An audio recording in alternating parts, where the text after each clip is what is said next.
You are trying to implement GTD into your daily routine, but you're failing. I know this because I've been there multiple times actually. My first few GTD attempts all went belly up quickly, but eventually I made it. And then I also understood what I had done wrong and why everything fell apart. So in this video, I won't only show you what the top 10 GTD beginner mistakes are and how to fix them, but I'll also show you why it is so crucial to recognize these mistakes early and how to reliably set up your GTD routine without making them so that you'll have a fighting chance to actually get to that stress-free productivity that David Allen so prominently promises. But first, how do I know that you're having these same problems? Simple. I read the book. And after reading it, everybody I know, smart, capable, well-meaning people, made the same classic GTD mistakes, myself included. We all read it, nodded along, highlighted it crazy, and then completely misunderstood how to actually do it. Because here's the truth, the GTD book isn't written like an IKEA manual. It's more like a blueprint for a Ferrari. Brilliant, elegant, but not exactly beginner-friendly. You don't just read it once and drive off into a stress-free sunset. I learned that the hard way, which is exactly why I'm making this video that I wish I had when I started off with my GTD journey, to bridge the gap between getting it and actually doing it. Okay, let's dig into this. You know the 5 GTD phases, right? Capture is for emptying your head. Clarify is for writing down your to-dos. Organize is for knowing where to store what and how to create an actual system. Reflect is for keeping everything up to date, and engage is for actually getting things done. The first mistake is in the capture phase. If you do this wrong, you will never be able to actually fully finish the capturing. Your mind will never be cleared. You will never reach that status of being relaxed about all the things that you have to do. And therefore the whole GTD system will feel much more like a drag as opposed to helping you manage yourself. This is also why this mistake will completely get you off track and over time will 100% surely kill your GTD attempt. Okay, here's the situation. You're sitting down to brain dump and get everything off your mind. After having done that for about 7 minutes with 16 items on your list, you write down, take out the trash. 20 seconds later, you find yourself out of your chair and dragging a trash bag to the curb. So you tell me, what are you doing wrong? Simple. GTD demands you only do one thing at a time. It is only then that you can actually finish something. In this case, the brain dump. If you interrupt that session, you won't actually be able to get there and finish the job. It's like cleaning out your closet. But every time you pull out a sweater, you stop and try it on, then fold it, then put it back. You never finish the job and eventually you give up. GTD becomes a never-ending closet mess. To avoid this, you need the right mindset. That's all it takes. Before you start to capture, you tell yourself you'll only capture. No matter what comes up, you will not act. Write it onto a post-it note and stick it right onto your capturing tool if you need to. And 2 more things. Make your capturing session happen at a time where there's nothing else planned. You need to not be time pressured. You should be able to take the time that you need.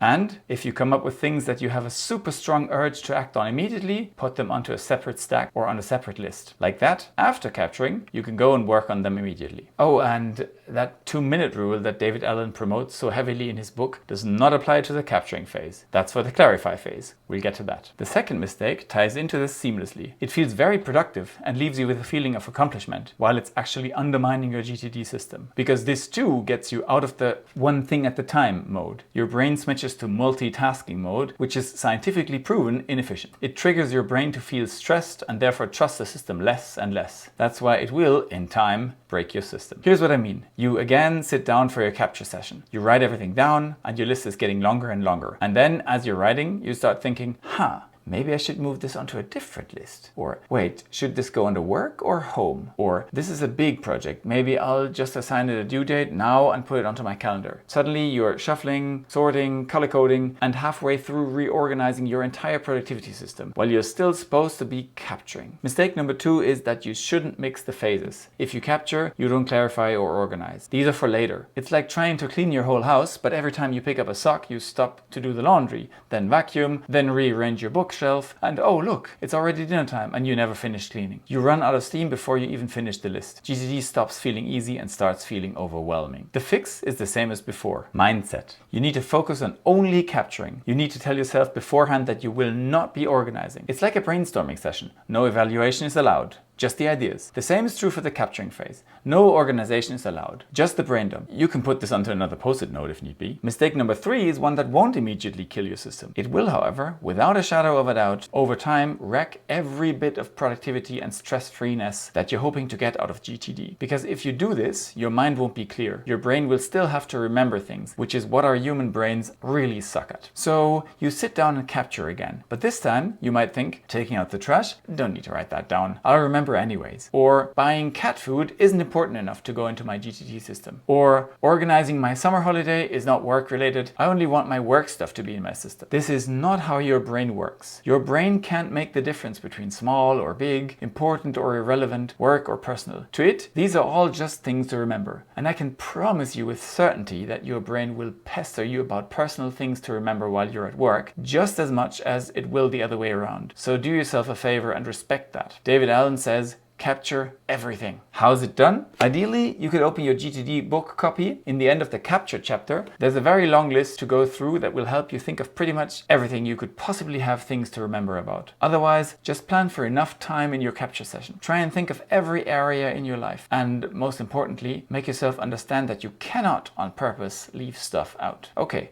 Next mistake. This one will not kill your GTD system per se. It will, however, leave you with a lot of the mental stress that you actually want to get rid of. That's the whole beauty of GTD. Your mind can be free and be used to its fullest capacity for whatever you want to explore or work on right now. But not with this mistake. It'll keep your working memory cluttered and therefore your mind in a status of half productive. Ever run into this situation? You're walking the dog or you're waiting at a stoplight and suddenly, bam, you remember you need to schedule that dentist appointment or pick up batteries, email your boss, buy snacks for your kids' football game. But you've got no notepad, no app, no inbox. So you think, I'll just remember until I get home. Fast forward, it's 11 p.m, you're lying in bed, staring at the ceiling, and your brain is running a non-stop playlist of things you meant to remember. Half of them are definitely gone. The mistake is that you should always be able to get things off of your mind. Whenever a thought pops into that brilliant supercomputer of yours, you should immediately be able to capture that thought outside of the supercomputer. Your mind is for having ideas, not for holding them, is what David Allen says. And he couldn't be more right. And frankly, the solution is so obvious that it's almost embarrassing to say it out loud. You don't only have a supercomputer in your head, but you also have one in your pocket. At least I carry around my mobile phone all the time, everywhere. And it offers so many possibilities for capturing. Here are the 3 that I have been using. If you have one of the newer iPhones, configure the action button on the side to open a new reminder. Then hit the microphone button, say what you want to capture, and hit OK. Done. Of course, you need to then clear your reminders once a day and get them into your system, but that's a habit that's quickly implemented. The second solution is using your phone's built-in voice recorder instead. Or if you want to combine the two and get rid of the need to empty an extra inbox, there's an app that's called Brain Toss. If you open it, you can hit a microphone button, record your message and hit send. It will send you an email with a transcript of that recording and attach the actual recording to the mail too. Problem solved. The next mistake is in the clarify phase. In this phase, you're supposed to go through your captured mess and clarify what the items in your inboxes actually mean. You distinguish between actionable and non-actionable and other possibilities which I won't bore you with right now. Watch my video on the GTD book. I'll link to it in the description. Now, the mistake that I'm talking about here will clutter your next action lists. It will make it difficult for you to keep track of what you actually want and need to do. Your next action lists are supposed to be the place that you can look at and just do. But with this mistake, that won't be the case any longer. This will undermine the stress-freeness of your system and leave you in the same place as if you didn't have a system, but only wrote a to-do list instead. After a few days, you abandon the practice. You know what I mean, right? The mistake is to not really distinguish between actionable and non-actionable items. And I know the problem. I actually still catch myself getting this one wrong. Actionable means something that you're immediately committed to take action at. These are, of course, things at work that have a deadline or also urgent personal topics. That's the easy one. But what always creeps back onto my lists are entries like call Peter just for chatting, rearrange my car folder, or research for sturdy, transparent storage boxes. All things that I definitely want to and will do, but am I immediately committed to them? They will always be on the list and I will never actually do them because they will be never important or urgent enough. You get the idea. Those things need to be in your system for sure, but they need to go on a someday maybe list. If they stay in your next actions, these lists will blow up and feel like you can't get them done. Okay, how to get rid of the problem? When you clarify, be aware of this. Ask yourself, am I rock solid committed to acting on this thing in the next few weeks? If the answer is yes, it obviously is actionable. If the answer is no, put it onto a someday maybe list. And you can of course have multiple someday maybe lists. You can have one explicitly for exactly these things, the ones that you'd actually want to have on your next action list, but shouldn't. That's the beauty of the weekly review. Once a week, you get to decide if you want to move one or more of these things from there onto your next action lists.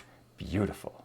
Oh, and if you already have many entries like these on your next action lists, just take half an hour to go through them and move them to that someday maybe list. It'll massively declutter your system, helping you to perceive GTD as saving time, not costing it. Mistake number 6 will also take up residence in your next action lists. This one will stop your possibility to use the next action list as a list of things that you can actually take care of. It will make you postpone the action, it will make you start procrastinating. It'll wreck your reliability. All reasons why you wanted to pick up GTD in the first place. This will make you question why you're doing this and therefore eventually make you stop. Read through your next action lists now. Are there entries like plan holiday or organize finances or write paper on X on there? I have to admit that these still make it onto my next action list from time to time. They are not next actions because how do you actually plan a holiday? To plan your next holiday is a project. Next actions might be write down list of countries that I would want to visit and send to my wife, or spend 30 minutes to find good deals on all-inclusive packages for Turkey, or research if Egypt is a safe country to travel to with kids. What are good solutions for this? Well, beside being aware of the issue and using your weekly review to find these hidden mines and diffuse them, there's one thing that I found helpful. Take your next action lists and paste them into an AI like ChatGPT, asking whether the items on the list are next actions in the definition of David Allen's Getting Things Done. ChatGPT is good enough nowadays to be able to tell you pretty quickly. Let's dive into mistake number 7, the last one for Clarify. This one will massively drain your trust in your own system. It will quickly get you into the state of not knowing what you have to do, which is an instant GTD killer. If it's less severe, it'll make you not do things you need to do and therefore kill your reliability, which is honestly one of the top benefits of GTD, to me at least. And at the very least, it will for sure make you feel bad about yourself. Picture this. After your capture session,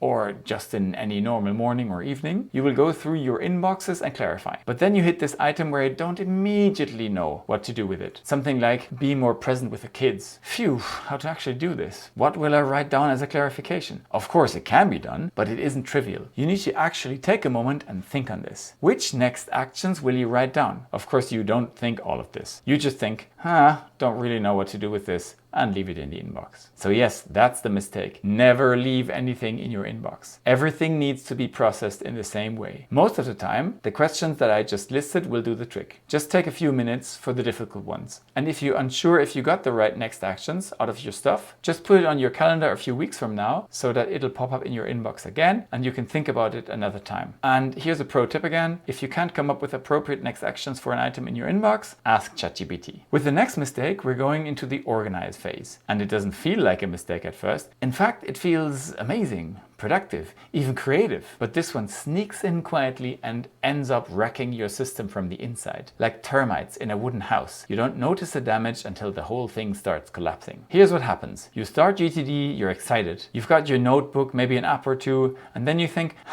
maybe I'll try this new note-taking system, or this task manager, or this calendar that syncs with the lunar phases and knows my vitamin D levels. You watch YouTube videos, you start building dashboards, custom automations, conditional color rules. You make a flowchart of your workflow, maybe in Notion, maybe in ClickUp, maybe in 17 different places. Your problem is that you're overcomplicating your system. You're trying to make it be 150% perfect for every single possibility, and therefore creating and most importantly maintaining it will cost you more time than it saves you. You're really building a spaceship when all you need is a bicycle. GTD was never about the tools. It's about having a system that you trust. If you overcomplicate it, your brain doesn't trust it. And worse, you're spending all your GTD energy on maintaining the system instead of actually using it. That's when the cracks start to show. Inbox piles up, reviews get skipped, you stop opening the app altogether, and GTD dead on arrival. The fix is not to stop using tools, but to be extremely intentional with them. First, understand that GTD works with the simplest material, such as a pen and paper. So if your current system isn't making your life easier, ditch it. Second, limit yourself. One calendar, one main inbox, one next action list, consolidate. Third, and this one is painful, stop watching productivity porn for a while. Every new app looks like the magic bullet, none of them are. Here's the mindset I recommend. Done is better than perfect. Trusted is better than optimized. If your current setup takes longer to maintain than it saves you in time, it's not a system, it's a hobby. And yes, you can optimize, but do it after your GTD habits have really solidified. Mistake number 9 one is one that quietly rots your system. You don't see it happening right away, but give it a few weeks and suddenly your next action lists are a mess, your calendar feels off, and your brain is whispering, don't trust the system anymore. And just like that, GTD breaks. Here is the situation. You've got your checklists, you're following the steps, and everything seems to be clicking for a while, but then a week goes by and another, and suddenly your system feels a little less trustworthy. You notice your lists are a bit outdated, you see stuff that's not relevant anymore, or you completely forget about a project that's quietly collecting digital dust. Things feel cluttered and old, like a fridge full of leftovers you are not sure are safe to eat. The GTD magic? Gone. Stress? Back.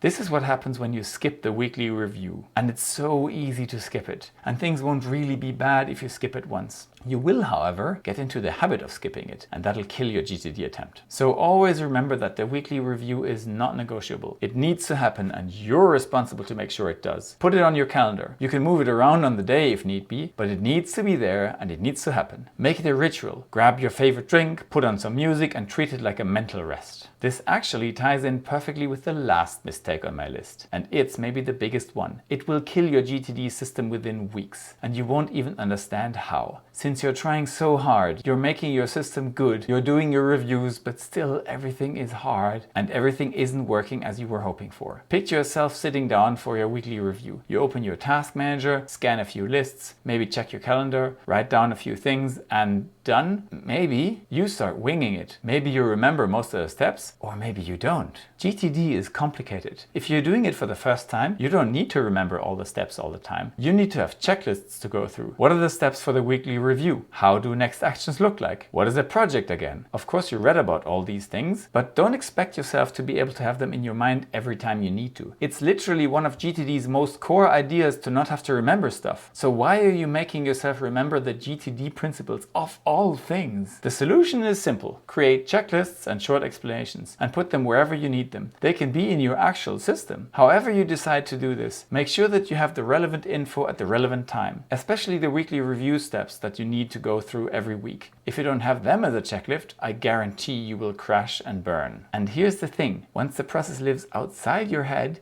your brain is free to think, not remember. That's when GTD starts to feel like a tool instead of a burden. Trust me on this. If you're not using checklists, you're not doing GTD. You're pretending to. Now, please let me know if you ever experienced any of these mistakes by writing a comment below. Thanks for watching.